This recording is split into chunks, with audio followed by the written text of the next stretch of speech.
positsiooni hoidev number 300.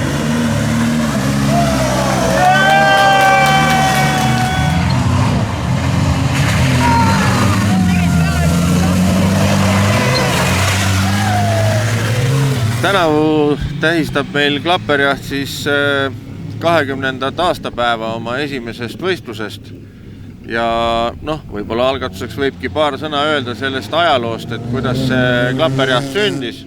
Mina juhuslikult sattusin 2000. aastal ühele Läti võistlusele, mis oli hästi põnev ja huvitav ja oli üles ehitatud siis väga sarnaselt klapperjahile nagu ringraja sõiduna ja sealt ma siis kogusin mõtteid ja ideid ja mõtlesin, et miks mitte Eestis sellist asja korraldada ja kuna see ringraja sõit on nagu üksteise tagaajamine või siis nagu liidri tagaajamine, siis sealt sündis see klapperjahi nimi, mis tähendab siis ajujahti.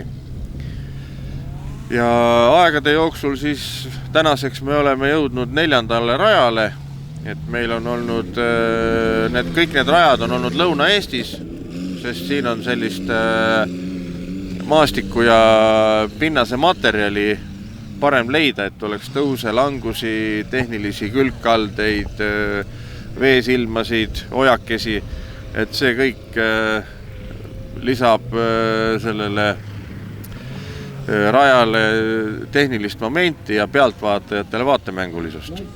Et vaevalt, et kellegile meeldiks väga vaadata nagu tasase maa peal või karjääris ukerdajaid, et ikkagi see on andnud ka masinatele arengu, et on üritatud ehitada masinaid, mis oleksid võimelised siis tõusunurkades paremini hakkama saama, kehval maastikul vedrustus, et töötaks paremini ja loomulikult ka siis mudas läbitavus oleks suurem. Eilne kvalifikatsioon oli juba niuke, et väga ei punnitanud, aga niuke top 3 koht oli vaja kätte saada, et siis saab enam-vähem koha peal startida.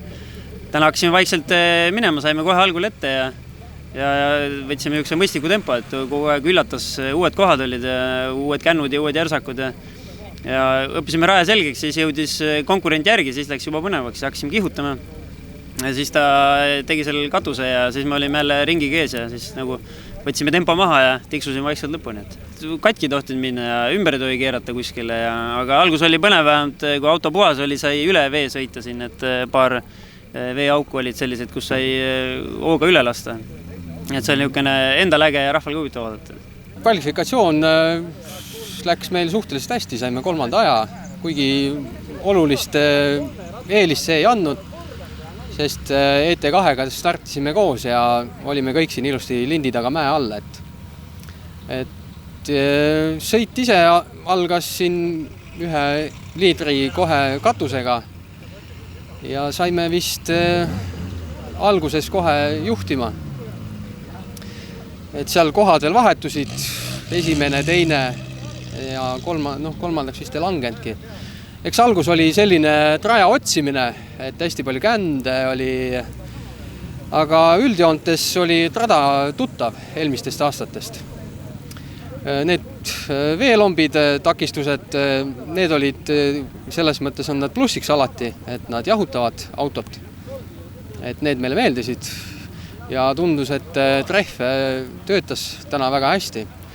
Et saime päris palju puhtalt läbi aukudest ilma vintsimata. Et trehvid said uued ka nüüd soetatud just ja et trehv töötas hästi. Aga muidu vist üldiselt vist juhtisime kogu aeg, et kogu aeg infot nagu ei olnud, aga otsisime jälle uusi võimalusi, et erilisi takistusi ei olnud, et seal paar kohta oli, kus augud kinni pandi, et pidi otsima uue tee. Ja lõpuks siis tuli ära see kauaadatud klappervõit, et siiamaani on ebaõnnenud kogu aeg. Et ei ole õnnestunud veel võita seda sõitu. Kvalifikatsioonis pool kogemata sõitsime kõige kiirem aja. Õhtul käisime raja läbi, vaatasime, et toimetamist on, kändusi ja rohtusi on päris palju. Et võib-olla see kõige kiirem aeg ei olnud kõige parem otsus. Ja start oligi... Sõitsime kohe kännu otsa, poisid said mööda meist, seal 5, 6, 7 tükki. Ja siis võtsime esimese ringi 2 rahulikult ja siis hakkasime tempot tõstma, kes sõitis ennast katki, kellest sõitsime mööda ja siis hakkas nagu sujuma. Et mingid sõiduajad tulid endal sisse, siis kaotasime jälle kohta ja... Vaat see tee läks 2, kus läks teed on ja kõik me panime esimese pundid kohe sinna nagu valesse ritta ja siis teised tagumised said kõik mööda, et nagu eksimusi tuli esimestel rohkem, ei näinud ju, et rohi on ja värgid on ja... Aga siis pärast sai järgi hakata purssima, et ei olnud väga oluline see stardipositsioon kvalifikatsioonis tegelikult. No, eks meil üks probleem oli ka. Ja me ise tegime siin natukene palju show'd, võib-olla hüppasime vette hüppega ja siis hakkas auto puterdama, et me selle terve 3 ringi vist töötas mootor, ülejäänud aeg oli 3 silindri peal, vahelduv edu ka 4, 3,5. Aga vedas lõpuni.